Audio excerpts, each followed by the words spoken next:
And we're joined now by Father Paul Scalia, Episcopal Vicar for Clergy for the Diocese of Arlington, Virginia. He's been involved with Courage International, an organization that ministers to Catholics who experience same-sex attraction but want to remain true to church teaching.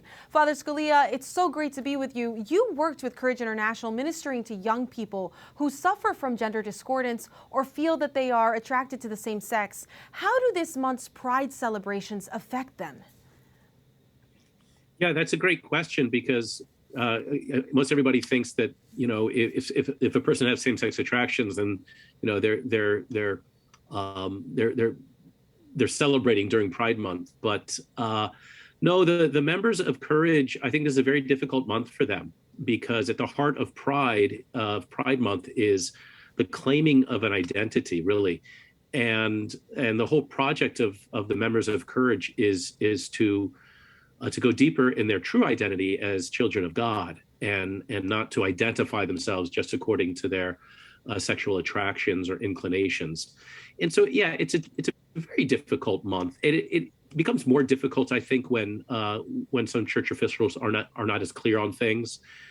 But certainly in the secular world, it's very difficult. And in the workplace and in stores and things like that, it all kind of piles up.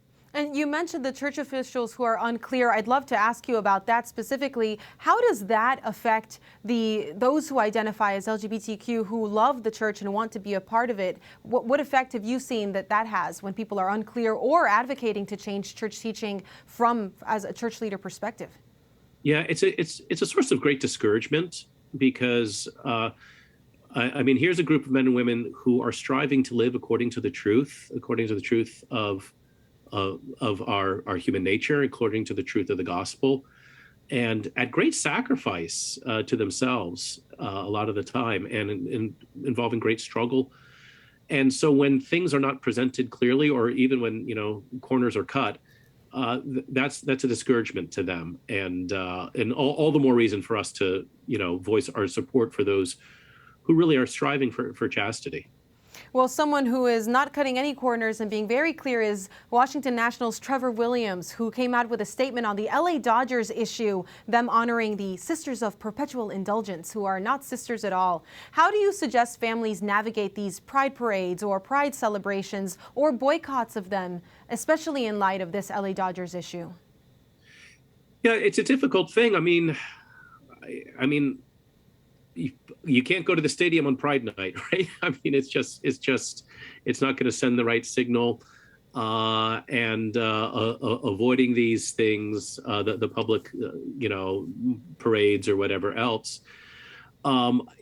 It's a very difficult thing for families to navigate because you want to always communicate that we love everyone, and everyone possesses a certain dignity because every person is created in the image and likeness of God. And so we don't bear ill will towards anyone or malice towards anyone. At the same time, we can't approve all things. All the things that are advocated and celebrated during Pride Month can't be approved. And so, you know, it just speaks to the need for strong, healthy families where these conversations can be had, and where the children feel comfortable enough raising it, and the parents feel secure enough addressing it forthrightly and, you know, in an appropriate manner and everything. But it's certainly in the family. That's, I think, where those foundations are laid, so that children can navigate this well and understand the difference between loving a person and really desiring good for another person, while at the same time not agreeing with the person and not endorsing what the person insists be endorsed. Right, truth with compassion. Father Scalia, we were asked to pray by the USCCB, by Archbishop Bergoglio and many others, these prayers, this litany to the Sacred Heart and reparation. Can you explain how that works? Reparation to the Sacred Heart of Jesus. Right. It's well, we did this after every one of our masses today at the parish. The celebrant just led the congregation in the litany of the Sacred Heart. Well, you know, the devotion to the Sacred Heart just focuses on, first of all, the fact that he loves us and that we need to love him in return. And part of loving a person is consoling that person when that person's been hurt or offended. And so one of the principal messages of the revelations to St. Margaret Mary about the Sacred Heart is our Lord's desire for reparation, his desire to be consoled for all of the offenses and blasphemies and sacrileges that he suffers. And so it falls to those who are devoted to the Sacred Heart to go to him and to basically to say, in place of others who have shown you disrespect or offense or blasphemy or sacrilege, I'm here to say that I love you. And I'm here to show you my devotion and to give you my heart as fully and as purely as I can. That's a manner of consoling his Sacred Heart, of bringing him some consolation.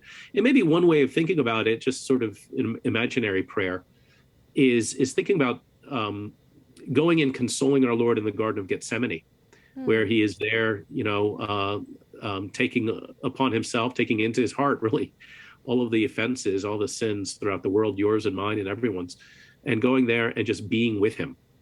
Because we all know just somebody being with us makes an enormous difference when we are suffering. Being with him in his suffering and offering ourselves and our love for him. I love that. One last quick question. The technical calling the sisters sisters, we have sisters who are who take that as their vocation, and then we have these sisters of the perpetual indulgence. Give us a little bit of clarity around that. Should we be calling them sisters? I mean, that's the way they identify themselves, and I mean that's their moniker. It's offensive. And listen, if this were done to any other religious group, there would be a huge outrage. If this were done to a Muslim group or Jewish group, people would be furious. But for some reason, we hear nothing but crickets in the secular world. People don't mind that really one of the most sacred things in the Catholic faith is being ridiculed. That is consecrated women religious. And so it's offensive in the extreme. I mean, we call them sisters of perpetual indulgence because that's how we identify the people who are doing these things that are so offensive. But I mean, obviously they're not any sisters in any way, shape, or form. Well, I'm grateful for your clarity, and I know that the rest of our audience is too, and we're grateful for your ministry, Father Scalia. Thank you. Good to talk to you. Same here. Thank you so much. Happy Feast Day. Happy Feast Day.